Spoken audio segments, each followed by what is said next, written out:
Hi, Shelly here.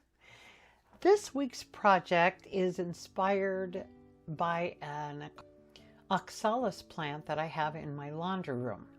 This plant bloomed recently, which it's never done before, and I just thought it was really cool. It is a cool looking plant, I think, anyway.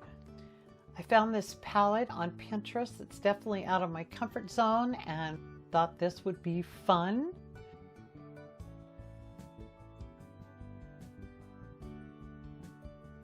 I pull out some collage papers and then I will paint 2 of each color using some water to make sure that I can see the design in the background.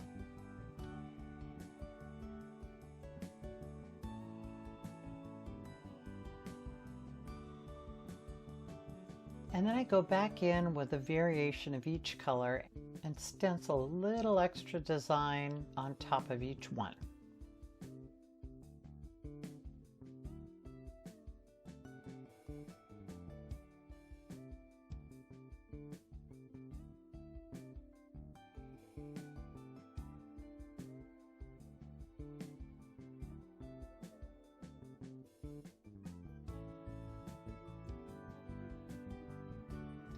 I really like how these turned out and I am loving this palette. So I'm trying to figure out now how I want to collage these onto my background, and at first I start tearing, thinking, because that's normally what I do, because that's normally what I like. But then right as I'm going along, I do my second sheet here, and then I decide, you know what? I want to see, because I'm doing overpainting today, I want to see a lot of color underneath. So I need to make smaller pieces here.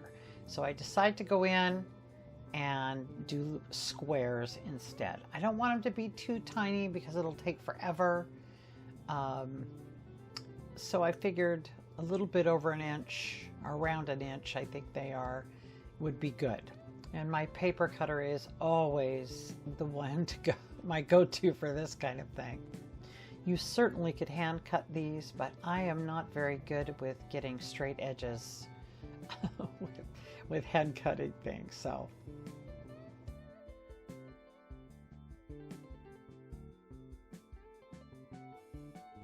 I found that I could put 3 strips together and get a good cut, and so it goes a little bit faster this way. I'm just going through and I'm going to jump to the end because I do these all the same. Since I'm working in my art journal, I pull out my Mod Podge and I just start applying my squares so that I've got a good mix of color as I go and pattern. And this is a really fun process, a very sticky process.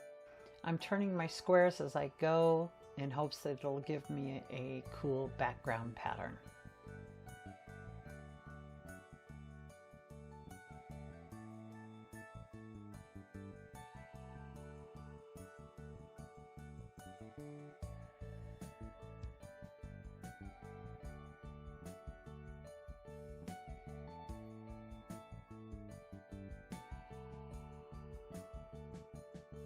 Once my page is dry, I can use my X-Acto knife to clean up my edges.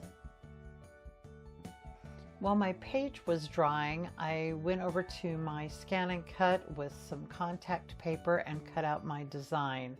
I put my scan and cut on the depth of 1, I think. No, I did half cut. Yeah, I did a half cut, and it just cuts it out beautifully. But you could just use anything. You could draw your design out and cut it out. It'll be maybe a little harder. It'll take you a little bit longer to get the backing off, but I mean, it'll work just fine.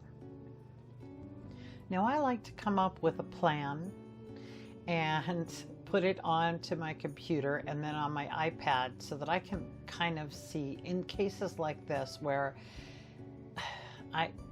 it's already a finicky operation to get all these little thin pieces put down where I want them. I can't work with this too much or I'll take away the stickiness on the back of my contact paper, and I don't want to do that. So I it helps me to kind of have a visual right there that I can refer to and hopefully manipulate my contact paper less, so I'll have less bleeding underneath. Now I'll go through and make sure that I really press my edges down well. We want them to stay down so there won't be much bleeding. For my overpainting color, I'm using a little bit of this dark teal, the Caribbean blue, and a little bit of that bright green that I'll work in here towards the end. I'm using a makeup sponge and a clothespin, which I call a dauber, and then to do my edges. And I'll kind of just go in lightly with not a lot of paint. Again, don't want to have a lot of seepage underneath. You always get a little bit, at least I do, but I have less of it if I will go with a little bit of paint and a fine makeup sponge. And then once I get all my edges done, then I'll use this other bigger sponge, which is also a very fine sponge that I cut out of a piece of when I was redoing my dining chairs. This is the foam from that, and I really like it. Really nice when I have a bigger area that I want to cover, and I'm impatient. I want to get going. After a bit, I decide to go back in and add just a little bit more blue in here and there.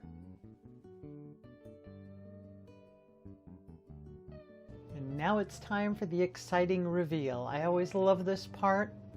Honestly, I love all the parts, but this is pretty fun when you get to reveal what's underneath and see if the choices you made were good. I am very happy with my choices that I made on this project. I love the color, I love the design. Yes, I'm pleased. So I just go in with my little pokey tool, or if you want to be precise about it, I believe it's called an awl, an AWL. And I'm just lifting up a portion of that, an edge of each of my areas, contact paper, and then carefully lifting it up.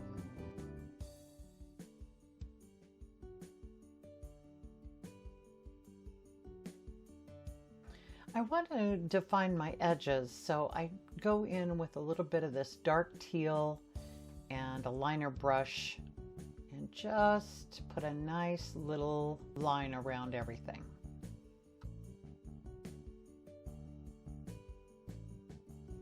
Well, that's my page. I hope you enjoyed this video, and I hope you'll join me in my next one. Bye for now.